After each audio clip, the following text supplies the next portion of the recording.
السلام علیکم ورحمت الله وبرکاته. تاسو ټول مسلمانانو ورونو ته یو پیغام درکول غواړم او هغه دا دی چې الله جل جلاله موږ تاسو ټول لپاره په قرآن شریف کې روحاني شفا ایښې ده او جسمانی د جسم چې څومره بیماریان دي د هغې شفا پکې هم پرته ده.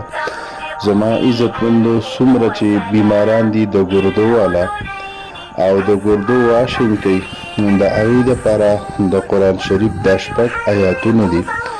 دا په زعفرانو باندې کاغذ باندې ولیکئ او هغه مریضانو له به روزانه یو کاغذ اوبو کې اچوئ چې هغه ورکې حل شي نو هغه مریض به هغه څکي. دا 40 دن پورې به داسې کوئ او ما سره ما په خپله باندې دا سختونه په کاغذ باندې ایستي دي. کومې یو مریض له ما ورکړي او زما په خیال چې هغه د ډي ای خان د علاقې او د پېښور د اسپتال ته به هغه بوتو او هغه له به د ګردو واشنګ کو ډایلایسیس چې ورته وایي.